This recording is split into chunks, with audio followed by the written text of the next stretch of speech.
And welcome to another episode of the Living Large Theater Podcast. I am Billy Santiago, along with my friend of 36 years, Gary Rodriguez, super producer, Noe Ayala.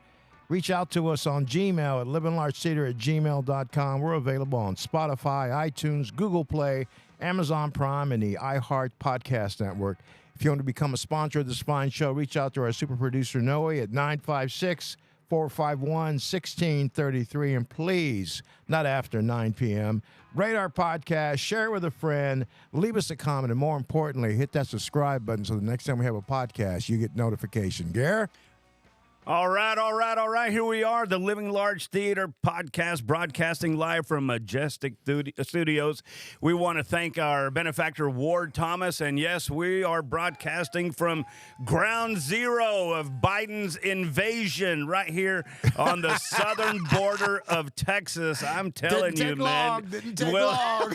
It's true, man. It's become a major campaign issue for the presidential race of 2024. And I think that it's important that everybody knows that they're coming across. They're not really bothering us. And we're fortunate because from what I have heard, I have friends who are in the Border Patrol, and when they apprehend anybody coming from Mexico, Guatemala, Cuba, China, Russia, wherever Biden's inviting them from, they don't want to stay here in the Rio Grande Valley of Texas. They look down on this area of the United States. They're no.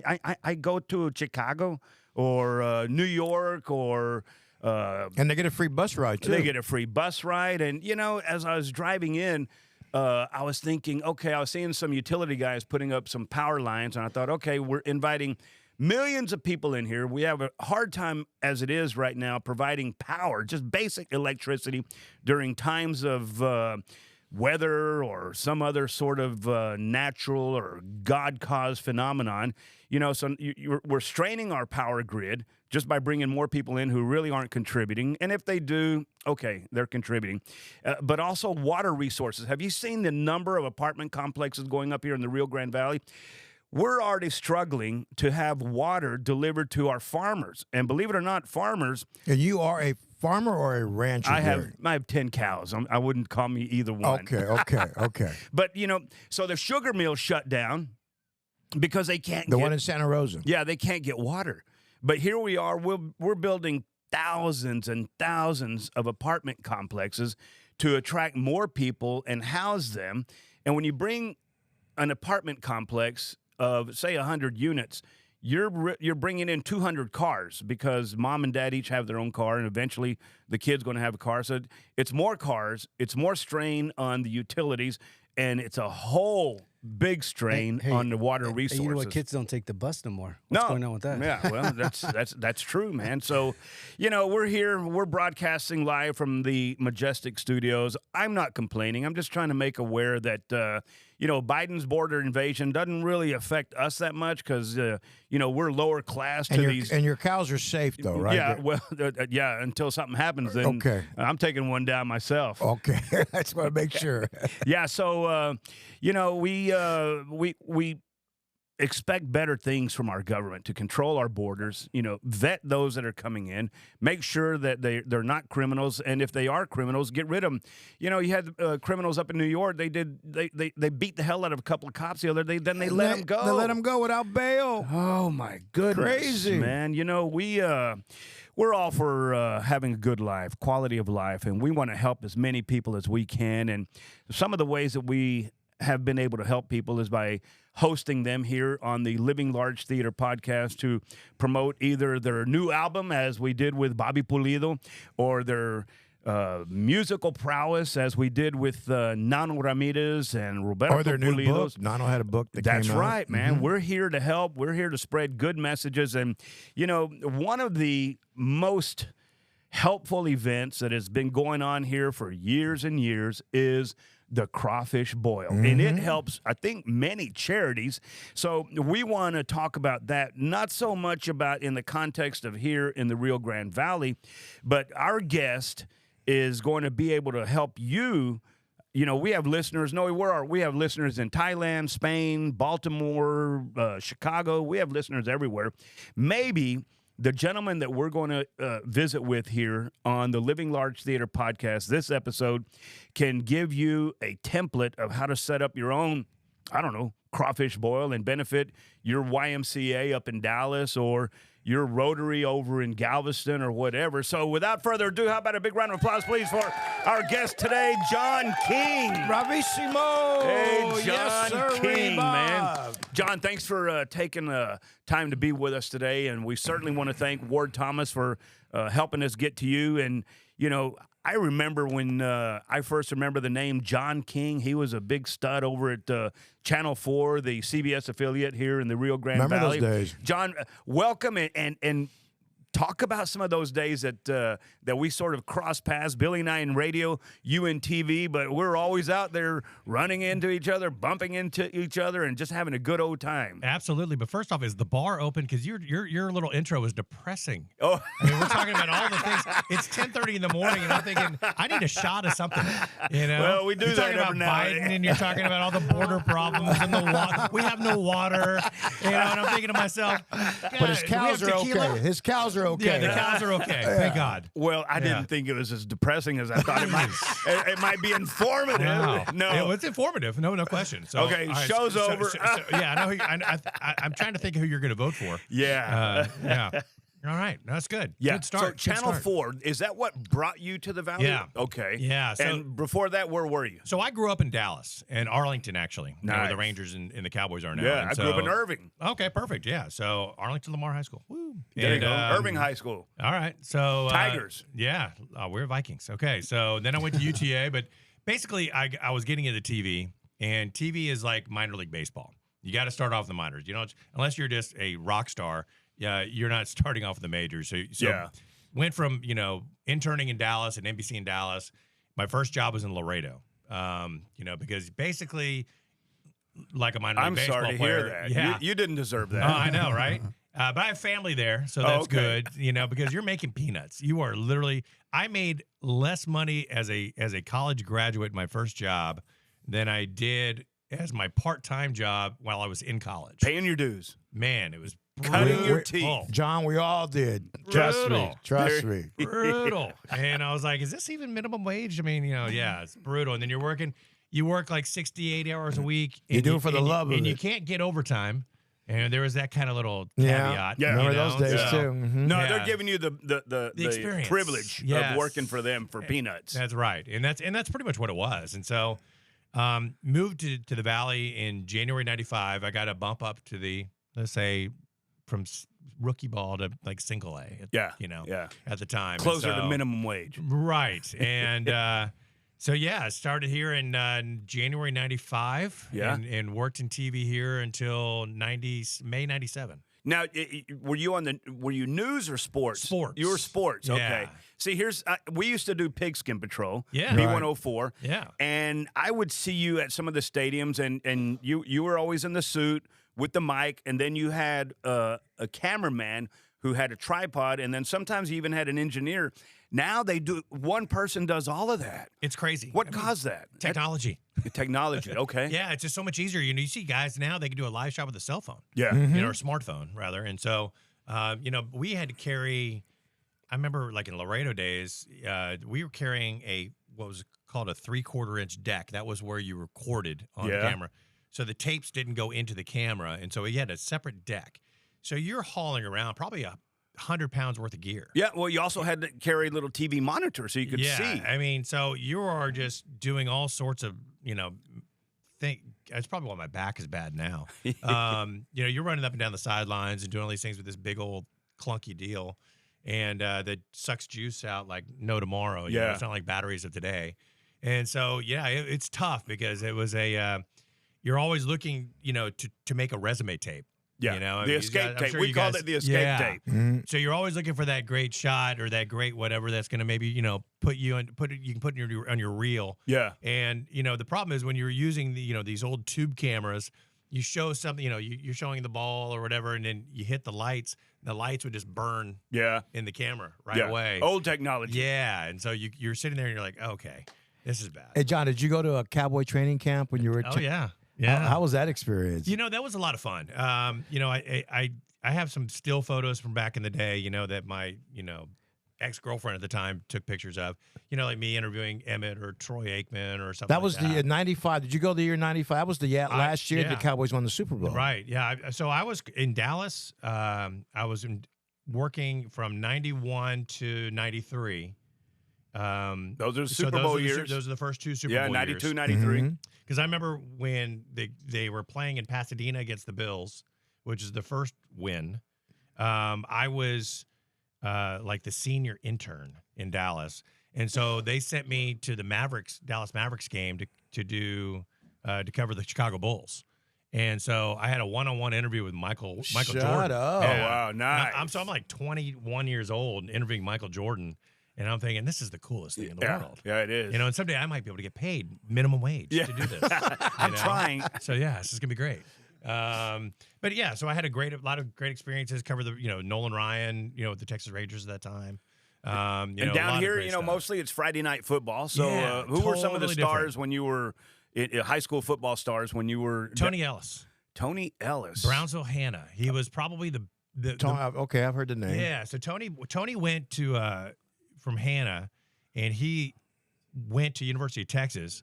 Oh, wow. But unfortunately for him, he was a stud. Yeah. Flat out stud. Unfortunately for him, there was a guy in front of him that was decent. His name was Ricky Williams. Oh, yeah. Yeah. So Tony didn't get much playing time, but Ricky Williams once said in an interview that Tony Ellis may have been the best running back he's ever seen. No kidding. Yeah. Wow. Tony, I remember in, I guess this would have been 94 probably.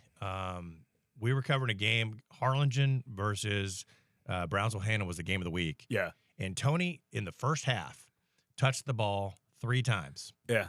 He had an 80-yard, a 78-yard, and like a 75-yard touchdown. Wow. I forgot that name. Tony, what happened to him? Well, he went to Texas, and I think he just got kind of burned lost out in the shuffle. Yeah. And so, wow.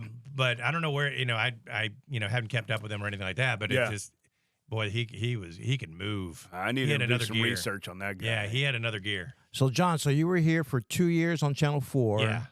And then you decided just to leave the TV biz, huh? Not so easy as that. It wasn't just leaving. It was a lot of, what you find out is there's a lot of politics. Oh, yeah. You guys know this. Oh, yeah. A lot of politics. And, there was some dirt, I guess, that was happening back then. If you want me to spill it, I'll spill it.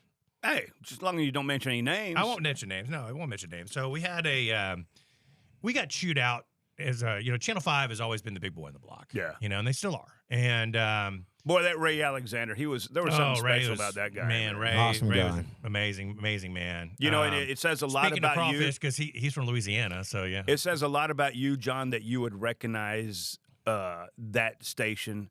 What sure. Ostensibly your competitors, sure. In that way. So good for you, man. Oh yeah, I mean, we're all except for the legends like Dave Brown that were lifers. Yeah. That are here. Most of the people are trying to use this as a stepping stone. Yeah. To get to another market. Yeah. So we're all in the same boat. So I was always one of those people. That I learned when I was an intern in Dallas, and it was kind of if you're ever there was a time when a guy from Channel 5 was having a battery problem or he needed the tape, I'd hand him a tape and say, use this. Yeah, there you go. Because you know what, it might happen to me later on too. Yeah. Where I might need a battery tape. And so it's not, yes, it's competition, but it's also goodwill. Yeah, we're all that guy to do may the get a same bounce thing. up to another market and say, hey, there was a guy who gave me a damn tape one time, bring him up. Right, exactly. And so we got chewed out because we were our ratings weren't as good as Channel 5's. And so one of the things that the general manager at the time was saying, okay, we need more local. It's not about what, Michael Jordan. Yeah, it's not about that. It's about the Tony Ellis's. It's about the local stories. So we had really, this was a good chewing, I lost a little in the derriere because that was a good chewing it was a good hour. And so, all right, okay, we're going to get the shovel out. We're going to dig for some stories. And it's harder in sports being in a small market with no professional teams. Or I think the White Wings were the only thing we had back then. Mm-hmm. And the semi-pro baseball team. Yeah, and so it's harder because you don't have that year round of sports, like you do in other markets. And so at the time, it was late spring, April, May, I guess, of 95. And I got some exclusives. Usually, if you could beat the monitor, because those sports reporters were digging back then too. David Hinojosa and a lot of those guys. Everybody beats the monitor. Yeah. Well, but you had to kind of do it. There's something there. All right, so we'll get to that later. I still subscribe to the monitor. Okay. Yeah, so, but you and my cousin Homer, that's the only two, man. Wait, you still get it delivered to you? Yeah. you have to ink on the fingers? Wednesday through Saturday. All right. Saturday's the weekend edition now. You can get that online now, right? I do. I read it on the digital. My wife likes to go through the paper, though. He goes through it in record time. It's front and back of you one still sheet. Get the TV guide in there. And save a tree, Billy. Right. Anyway, go ahead, John. So anyway, those guys always were around everything, and they were beat writers, and they were always working really hard and things like that. And so, as a TV guy, they never really gave a lot of the beat writers never gave the TV guys a lot of respect because we're talking heads. Yeah. And so I always wanted to say, well, I'm a reporter too. So I went out and I got exclusives on 2 stories. Actually, I had several of them, but it was a time when Mark Adams was let go as the coach of the UTPA Bronx. Yeah, he was let go, and so I had exclusive interviews with the candidates that were going to replace him, including like Delray Brooks, who got the job. And then on that same week, I got a call from my source, and said, "Hey, get over here." And so if I get a call from the source that says, "Get over here," you grab a camera and you go. And I got there, went right to Jody Ramsey Stadium, the old baseball field. Yeah. And I pulled up, got my camera out, and I'm, start rolling. I see old Al Ogletree come out. Wonderful man. May he rest in peace. The old baseball coach. Yep, the old baseball coach. He comes out, and he has been, winningest coach in college baseball history, been around forever, legend. So he comes out. He's stepping down.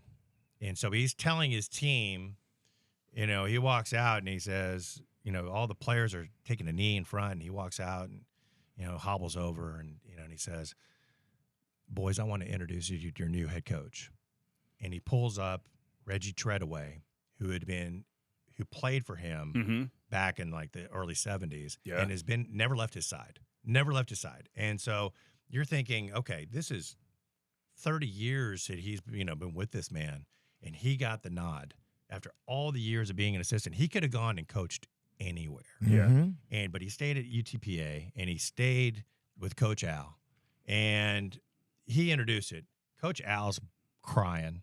Reggie's got tears in his eyes. The players are going nuts. Wow. And I'm the only camera there. I'm the only person there. And I got this story, right? Phenomenal TV. Go back, start editing the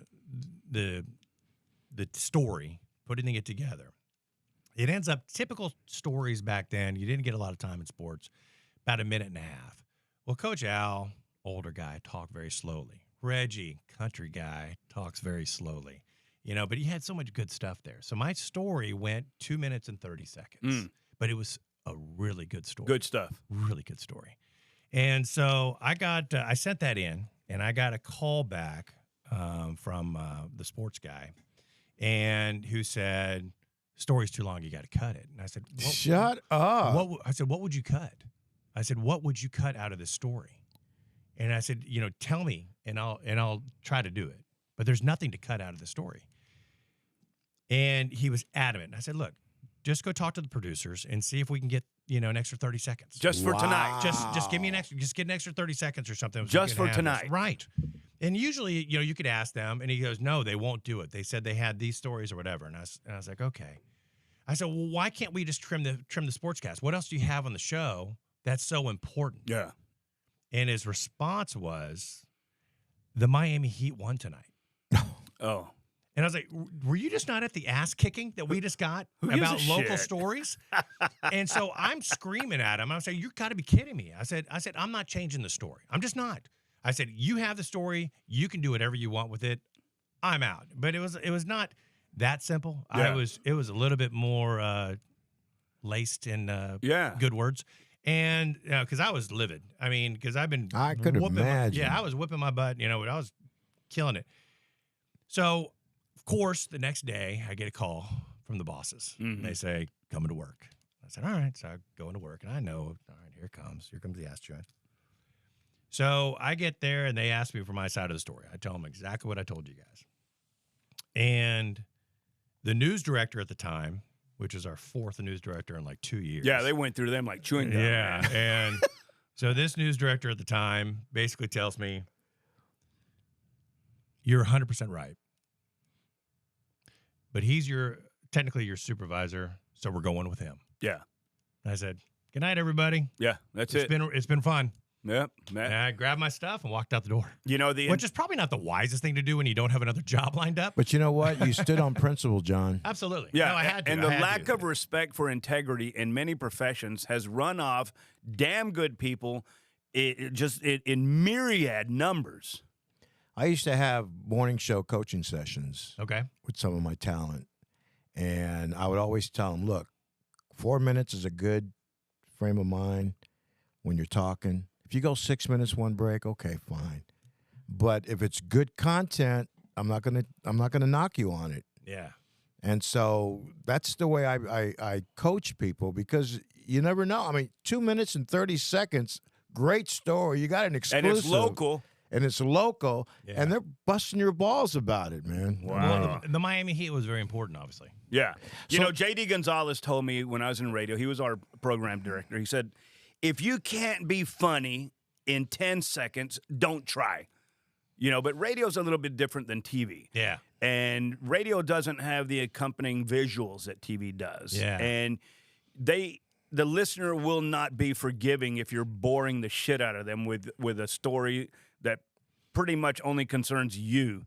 Yeah. And, he said, if you can't be funny in 10 seconds, don't try. Move on, do something else. But that's an interesting story, man. Well, we're lucky to have John King here. So after that, you got into marketing, right? Well, no, not right. No, I was actually sneaking into Channel 4 back in the day, like at 4 a.m, and so I could make my demo tapes, and I would send them out, and had a couple feelers, they didn't pan out, Yeah. and so at that point I'm thinking, okay, I got to get just a job.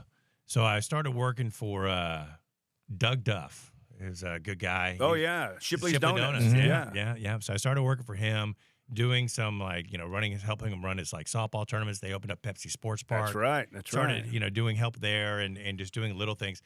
Heck, when Super Splash was built. I remember those days. Those big canopies and stuff like that. I was digging those damn holes manually to fill those up. I was doing anything for work. Yeah, I was a laborer. In context for our listener who doesn't know what Super Splash is, it was a huge water park that was down here, successful for maybe 2 or 3 years. So I just want to let everybody know what we're talking about. Yeah, and I apologize for not doing so, but it's but then I realized as I'm sitting there and I'm doing, not that I'm above it, but I was doing this manual labor. Yeah. In the hot sun, sweating, and I thought, I got a college degree. Yeah. What am I doing? So I, at that point, basically invested in myself, and I said, okay, what can I do? The TV thing's not working out. What can I do? And so I said, I can shoot, I can edit, I can tell stories. And so I said, all right, I'm going to start doing video production. So I went, financed, talk about, you're talking about the things they can do now with a cell phone. Yeah. My first set of gear was $75,000. Wow. That I had to finance. God, that sucked. And now that same equipment's $1,500. Probably, yeah, or a phone. Yeah, exactly. It's just. Oh yeah. Well, John, you know times what? have changed, man. Yeah. Sometimes in life, man, you get thrown a curveball, and you got to pivot, and you did that. Instead of pursuing your dream of being a sportscaster, you pivoted and said, I got to do something else. And with me, I spent 44 years in the radio business, man. Yeah, a couple opportunities to leave, but I decided to stay in it, and things started working out for me. Like you said, you bet on yourself. Yeah. And that's what I did. Yeah. And things worked out. Gary and I worked together for about 11 years, and Gary decided to pivot and do something else as well. Mm-hmm. he's been very successful after he left the radio business. You know, It's been a lot of fun. It's a great life. This is a great place to be down here in the Rio Grande Valley, which brings me to the point of, John, again, thank you for being here. Let's talk Crawfish Boil, if you don't mind. Let's do How it. did you get involved with that? What is your role with that? Who helps with the Crawfish Boil, and who do y'all help with this big, big event? So the Crawfish Boil was a Rotary, a McAllen South Rotary deal, and I was a member of that club when it was around, and so that club had it. It started off with hey, let's have a get together. They had it at the old Civic Center for a while. Well, they had it at Palmer Pavilion. Oh, but, when it first started. I remember those It was days. just it was just one of those things where it's just a handful of people, 50 Yeah. people, 100 people, something like that. And the guys were cooking it themselves. This is before my time. But then I got in. I don't remember when I joined, but one of the things that since I do marketing and advertising, I had contacts with all the stations. So one of the things that people may not have known is that the reason why radio and television stations are there is to inform the public. So the stations have to run PSAs. PSAs. Yeah. So that was my loophole. I said, guys, we can't mention any sponsors, but I can get this as a PSA. It's basically a public service announcement. Hey, this is for the community. This is what's going on. And we had you come on. You were on our morning shows numerous times. I used to have a blast. That was probably the most fun for me, was being a guest on the morning shows, with Patches and JoJo, and with you and Tony Farina, and those kind of things. And but then we talk about I guess camaraderie and things like that, because then I'd go over to KFRQ and I'd get on with Big Al in the morning, and Charlie and you were around in the afternoons. I was on with your show, and then. So everyone, it didn't matter that you were on one channel or another channel or whatever. It was just spreading like the good word kind of thing. And so, but it was so much fun. I used to laugh so hard, with you and Tony and stuff like that. We used to, I remember one time, one of the funniest things, because Tony and I are friends. I'm godparent to his third child, Alicia. And so we had such good chemistry together. And so remember one time they called and we wouldn't even talk about the Crawfish Boil. We were talking about everything but. Yep. And we were just laughing, and someone called in because Tony went to break because we didn't even cover what we were supposed to cover. And someone called in and he goes, "Is that the new, y'all? Is that your new the morning team?" And I was, and we were laughing because I was like, "No, we're just friends, and we just." But that talking about being funny or talking about whatever. We had a good rapport. Chemistry, yeah.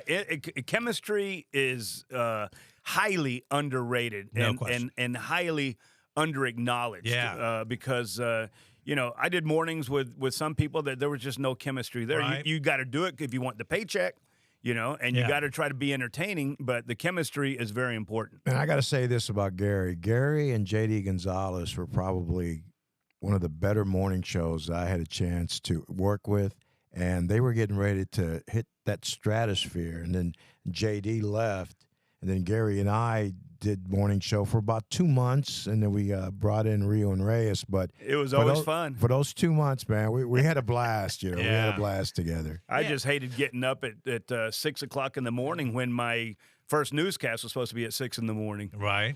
Yeah, speaking of the monitor, Gary, he laughs at me for getting the monitor now, but the monitor got Gary through a lot. Hey, you know what? Early One of my mornings friends, back in the day. Sal Saldana, said, "You know what the definition of a radio news director is?" And I said, "No, what?" He goes, "A guy who gets paid to read the monitor on the radio." Because I'd run in there, I'd sweep up the monitor, pop off the rubber band, and sometimes you could hear the paper rattle on the microphone. But so going back to Crawfish Boil, when is it? When is this Crawfish Boil? This one's coming up. It's April 27th. Okay. At the we need to get this show out there just like ASAP because we want to maximize the value of our listeners here in the Rio Grande Valley and hopefully get them to buy a ticket. How much is a ticket? Tickets are $85. What do they get? Everything. Okay. They don't have to spend a penny once they get in. So they're going to walk in. They'll get food, drink. That includes, if you're over 21, that includes beer, wine. Nice. The concert, which is featuring Sammy Kershaw this year. Not Sammy Kershaw. And local Billy's band. a huge fan of Sammy Kershaw. Yeah. What's your favorite Sammy Kershaw song? Small Town Saturday Night. Oh, yeah. There you go, man. You got that, Noe? You got that? No. You had one job, Noe. One job. Not okay. today. Not so you're today, going to Billy. have a local band open for him. Who's that? Rustic Rose. Okay. They're a real good up-and-coming band, and they're real tight. And Andrew Maldonado from the Livestock Showgrounds Yeah. recommended them to us. Nice. And guys have been great. And so I'm really looking forward. And what's the date again? Saturday, April 27th. Saturday, April 27th. It's going to be at the Rio Grande Valley Livestock Showgrounds. Yeah, and the in Mercedes. The Pain Auto Group Arena, where we'll have the concert, and in our VIP section is going to be in there. And then, so everyone's going to be welcome in there to go in, watch the show, and everything else. So this is a fundraiser. Who do y'all help? What agencies do y'all benefit with the proceeds? So the Crawfish Boil Foundation was put together, in 22, and so what we did was we tried to have, we're a 501c3, and what we're trying to do is just try to help local charities. Yeah. So we're not, trying to say, hey, we're going to, while they're great causes, we're not going to say, hey, the American Cancer, Society or something like that. We're not going to do Well, I any saw of one of your those. benefactors is CASA, the court-appointed special advocates. Yeah. So what we do is we put in applications on our website, thecrawfishboil.com, and like that plug? And I like that, thecrawfishboil.com. Yeah. And so we had applications come in. So we had about 20 local charities come in, and so we had a committee get together. We went over, financials. We went over their application, what they're about, and we're only, we were thinking, okay, we'll maybe have 3 or 4 charities. We had 6. Yeah. We said we can't turn our back on these. So we have CASA, Yeah. Court-appointed special advocates, Children's Advocacy Center, There you Advocacy Center of Hidalgo County. Hidalgo and Starr County. And we have Foster Angels of South Texas. We have Capable Kids Foundation. Oh, yeah. We have Silver Partners Community, or Silver Ribbon Community Partners, and Children's Haven International. Oh, nice. Yeah. And, so 100% of the proceeds, we don't make a penny. Yeah. As for putting it on. All the committee members that we have volunteer their time and expertise and services. So we It's don't a big project, man. Yeah. So basically, the cost of the event is our overhead. Yeah. And so who do you want to thank right now for helping y'all put this together? Oh my gosh, I mean, I know there's so many. I know that's a big list, but I think we should. Yeah, absolutely.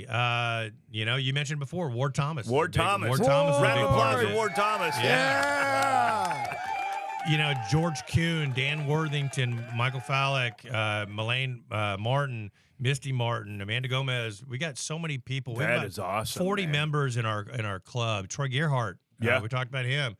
Karate Man. Karate Man, black belt. Yeah. Don't mess with him. So we have so many good guys that have contributed in some way or another.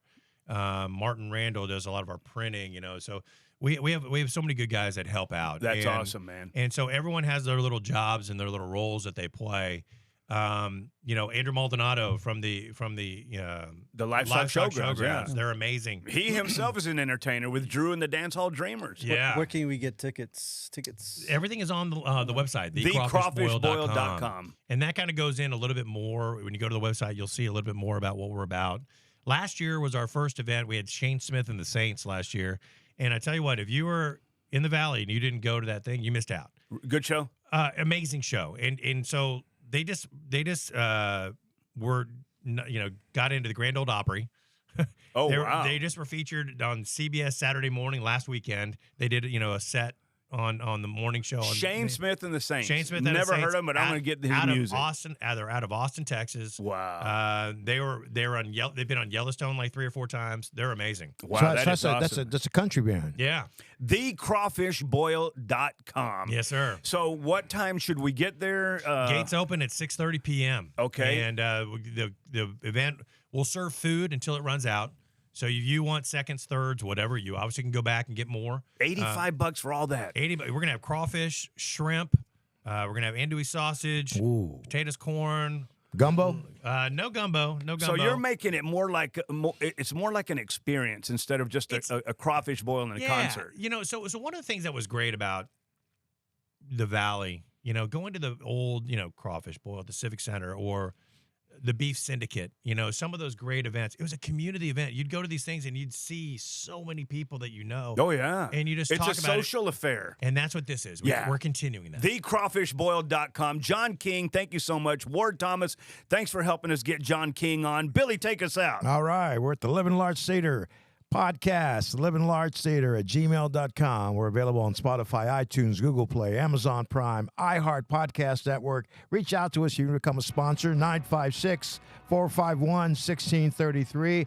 Make sure you rate our podcast, share it with a friend, leave us a comment, and more importantly, hit that subscribe button so you get notified the next time we have a podcast. Until the next one, you keep living large because we're living large.